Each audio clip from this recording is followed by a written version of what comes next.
그 의견. 네, 민주당 국민소통위원장으로 활동 중인 김현 의원 스튜디오에 모셨습니다. 어서 오세요. 네. 예, 오늘 한덕수 한덕수 대행 둘러싸고 계속 어떤 여러 가지 흐름이 있는데요. 지금 최근 흐름부터 좀 여쭤보겠습니다. 뭐냐면 오늘 원래 탄핵 소추안 발의하려다가 26일로 미뤘습니다. 네. 이걸 가지고 어떤 일부에서는 한덕수 대행 측의 어떤 태도 변화가 있는가 뭐 이런 관측도 나오는데 혹시 그런 얘기 들으신 게 있습니까? 그거는 없는 것 같습니다. 예. 지금까지는 제가 뭐 그 아주 고위층의 그런 움직임을 알 수는 없는데요. 예.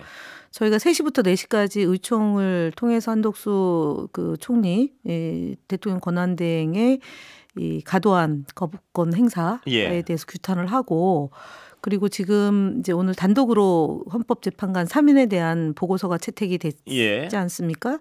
그리고 26일 날 표결을 하면 그 즉시 이제 대통령 권한대행은 임명을 해야 되는데 오늘 오전에 여야가 협의해라라는 사실상의 지금 현재 야당이 진행되는 것을 그 거부한 꼴이 됐기 그렇습니다. 때문에 그렇다면 우리가 그 탄핵안을 발의를 하고 26일 날 보고하고 27일 투표를 해서 탄핵을 시키는 게 맞겠다라고 이제 당론으로 결정을 한 거거든요.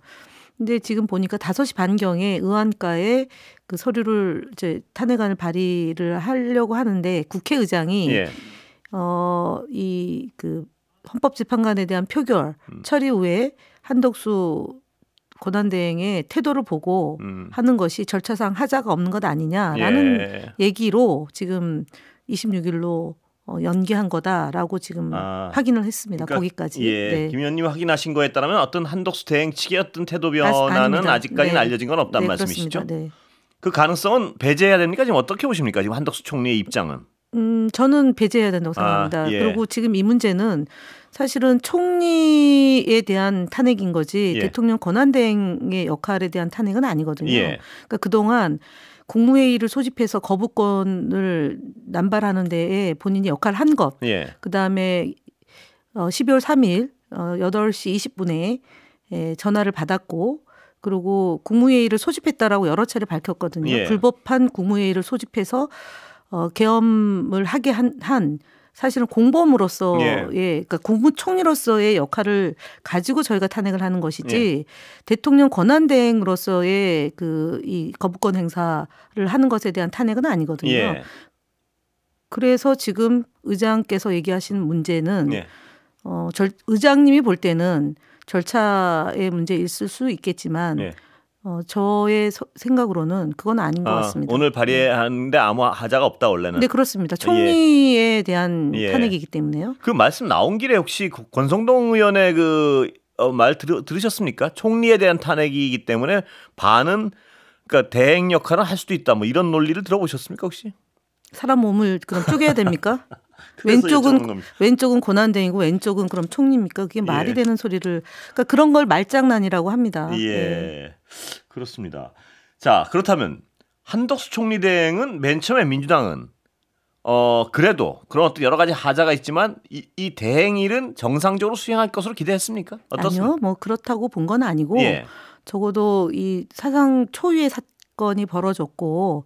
그 굉장히 이제 세계적으로도 대한민국을 주시하고 그리고 이제 국정을 좀 안정적으로 이끌려면 총리를 그러니까 대통령 권한을 대행하는 역할을 일단은 맡겨보자는 취지였지 그거를 전폭적으로 신뢰한다 이런 것은 아닙니다. 믿은 건 아니군요. 그렇습니다. 왜냐하면 그 12월 3일 날 8시 20분 그다음에 10시에 5분가량 되는 그 국무회의 사전 국무회의 사실은 그 불법한 국무회의 그조차도 가담해서 그 사실은 동조한 거지 않습니까? 그런 국무총리를 어떻게 신뢰하고 그 국정 운영에 대해서 저희가 뭐 제대로 할 것이다라고 믿은 건 아니죠.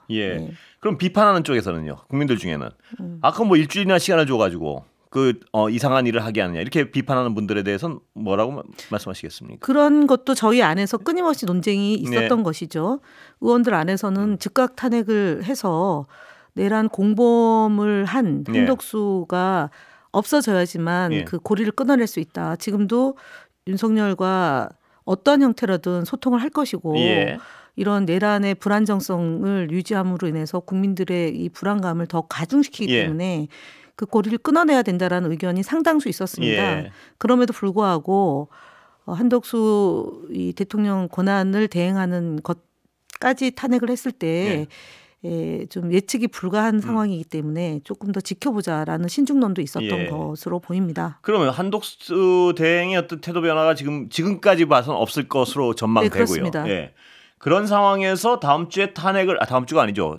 이번 주 말에 이 후반부에 탄핵을 하면 최상목 부총리는 신뢰를 합니까? 어떻습니까? 그것은 그 최상목 부총리에 대한 신뢰 여부를 떠나서 그 계엄이 그 사전 국무회의에 계엄이 이제 발표되기 전에 사전 국무회의에 참석을 했고 본인은 반대 의사를 피력했다. 그리고 쪽지를 받았는데 그때 당시에는 보지 못했다. 접어서 그냥 주머니에 넣었다. 근데 그 내용이 국회 운영비를 중단할 것이라는 것으로 사실상 내란을 굉장히 깊게 그 모의한 내용이 적시돼 있다라는 얘기를 했고 그리고 잘못됐다라고 본인 스스로도 시인을 했기 때문에 그 다음 순번이 기획부총리라는 점 때문에 권한을 대행하는 거지 신뢰 여부는 아닙니다. 그 신뢰할 수 있는 것은 결국은 국민과 야당이 어떻게 이 지금 상황을 돌파해 나가느냐라는 거고 헌재의 저 재판관들 3명을 임명을 해서 완전체를 구성해서 빠른 시일 안에 대통령을 탄핵시키는데 협조하느냐 안 하느냐 이 문제로 봐야 될 것 같습니다. 그럼에도 불구하고 최상목 부총리 그다음 교육부총리입니다. 그러면 그런데 그 사람의 어떤 행위 그동안의 행위로 추정할 때는 정상적인 판단을 이번에는 할 걸로 기대하십니까? 한덕수 총리가 보여줬던 것보다는 그 경제의 안정을 구하는 노력을 좀 더 치중을 했고요.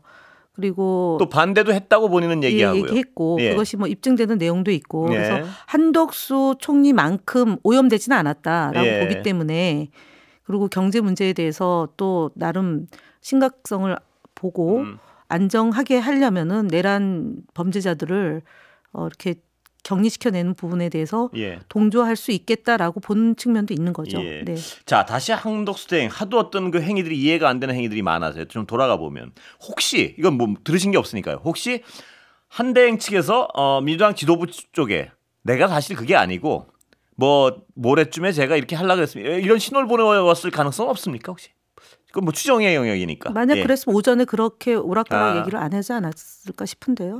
저는 한덕수하고 윤석열의 관계는 그런 관계가 아니다. 동전의 양면이다라고 보기 때문에 그렇게 된다라면 상관없이 탄핵안은 발의하고 보고하고 투표할 때 본인이 예를 들어서 거부권을 행사하지 않고 임명을 하면 그때 저희가 보고로서 끝이면 되는 겁니다. 투표 안 하면 됩니다. 얼마든지 탄력적으로 운영할 수 있는 건데 절차를 강조하는 의장님의 의사가 좀 더 존중되지 않았을까고 예상합니다.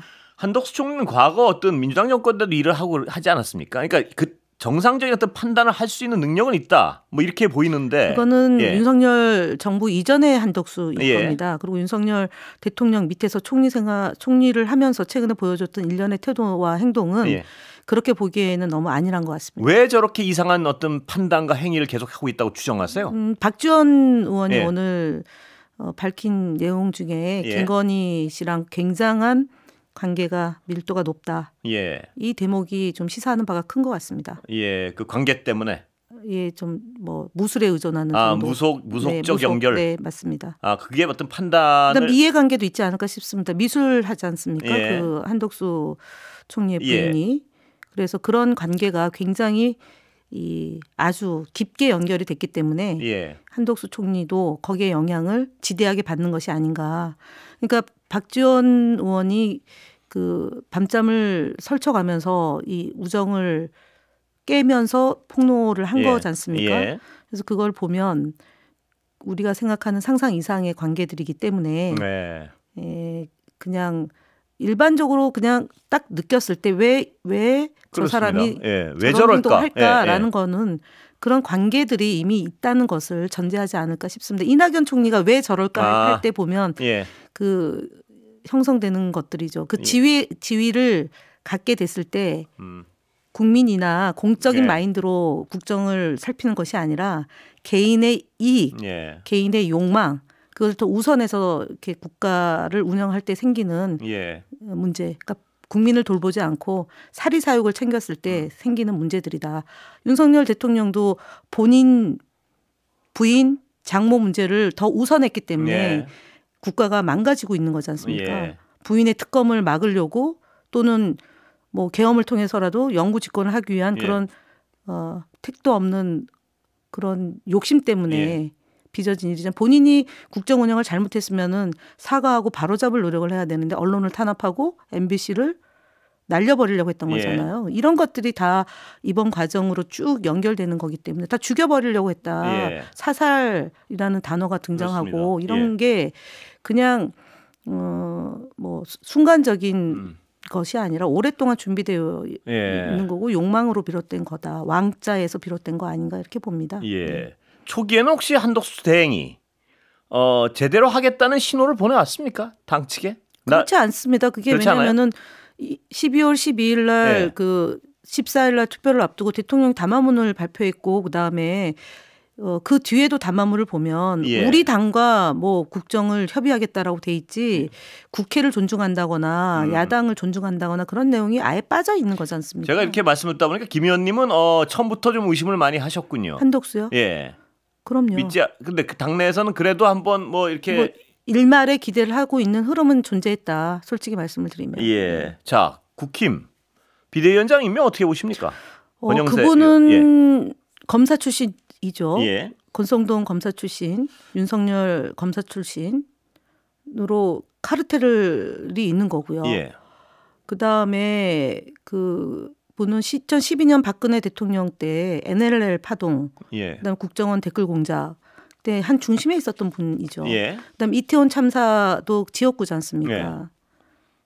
통일부 장관을 하고 있었지만 사실은 제대로 된 사과나 진상규명을 위한 노력을 기울이지 않았습니다. 그래서 이 시기에 등장한 것은 검찰 권력으로 뭔가 또 시도하려고 하는 그런 흐름으로 봅니다. 매우 위험합니다. 그래서요. 그 부분을 여쭤보려고 했는데 박범계 의원 이 자리에 나오셔가지고요. 검찰과 기소권을 쥔 검찰과 한덕수 총리의 어떤 저항, 그다음에 지금 이 내란 상태에 동조하고 있는 듯이 보이는 85명의 의원들, 이들이 조직적 저항을 시작했다. 마지막 하겠죠. 마지막. 지금 그 저항이 시작됐다고 보시는 건가요? 이미? 일단은 할 것으로 보입니다. 왜냐하면 쓸 수 있는 기술이 있는 분들이지 않습니까? 그동안 수십 년간 우리 사회에서 검찰이 그 본인들이 갖고 있는 적어도 자기 진영을 흩어지지 않게 하는 힘으로 작동할 수는 있겠죠. 그 안에 분열이 가속화되는 것이 더 위험하지 않습니까? 지금은. 어쨌든 저희는 이재명 대표를 중심으로 단결해서 가고 있는 거고 야당은. 여당은 뭐 누가 대선 나간다, 누가 뭘 한다 이런 얘기도 있고 그런 과정에서 한덕수 총리의 역할이 뭔가 대안이 없는 이 조건에서 대안으로 모색될 수 있다라는 기대를 하면서 이분이 욕심을 내고 있다고 저는 보는 거고 그래서 적어도 80여 명 내지는 70여 명의 이 소위 보수 그다음에 그때 계엄령 해제 때 당사에 갔던 분들 이분들을 더 이상 분열되지 않게 모으는 과정에서 권영세 비대위원장의 역할이 있는 게 아닌가. 안 그러면 뭐 인유한 비대위원장이라든가 수도권에 조금 그 합리적인 분들 중에 누군가를 하는 거지만 우리 당과 결사항전하겠다, 싸우겠다라는 대통령의 입장이 반영된 인사다. 라고 볼 수밖에. 용산이 있는 지역구의 권영세 의원 아닙니까? 그 조직적 저항이 말입니다. 단순히 시간 끌기라고 해석하세요? 아니면 요새 분위기를 보면 헌법재판소의 판결을 지연시키는 적어도 그 시간 끌기입니까? 아니면 아예 윤석열 피의자의 복귀까지 생각하고 있다고 보세요? 그거는 불가능하다는 걸 알 겁니다. 아, 그래요? 저는 윤석열 대통령이 워낙 지금 이 상황에 대해서 뭐 김건희 씨가 뭐 전화를 돌리고 또 엄청나게 분노를 표현할 것 같습니다. 지금 나오는 얘기는 없지만 그 윤석열 변호사 측의 얘기가 간간히 나오는 언론 보도를 보면 되게 이해할 수 없다, 납득할 수 없다라는 거잖아요. 그러니까 그런 상황인 것을 적어도 좀 시간을 끌어서 퇴각하면서 뭔가 이렇게 모의하기 위한 복귀까지는 거지. 그들도 바라진 않을 것이다. 왜냐하면 헌법재판관들이 6명이 일치돼서 지금은 심리를 시작해야 된다라고 27일부터 하겠다는 거고요. 그다음에 국민의힘이 추천한 헌법재판관도 이것은 내란이다.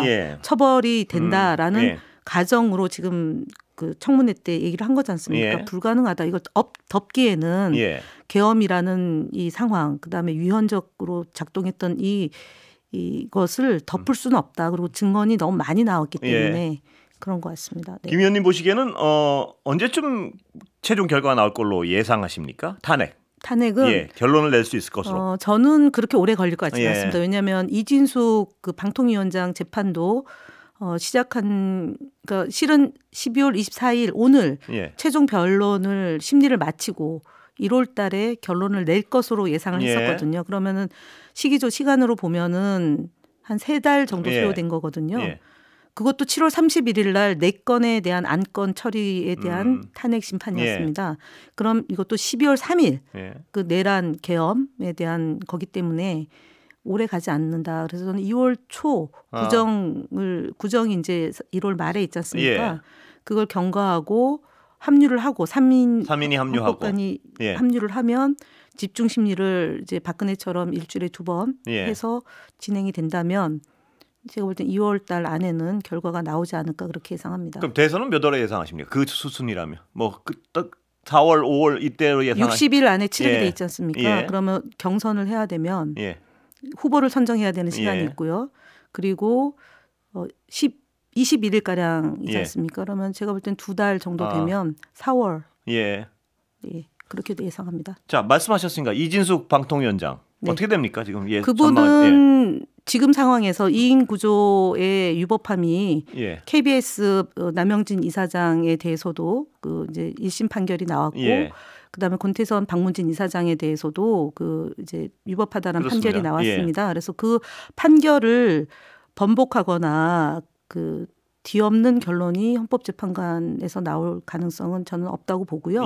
외려 지금 그 윤석열 대통령의 이 계엄이 외려 이준숙 탄핵을 더 불을 붙였다. 그래서 2월 달이 되면 3월 중에는 이준숙 탄핵도 결정이 날 가능성이 높다. 왜냐하면 4월 중순에 2분의 헌법재판관이 임기가 종료되기 때문에 지금 9분이 있는 4월 중순 전에는 중요한 결정을 하실 거다라고 예상합니다.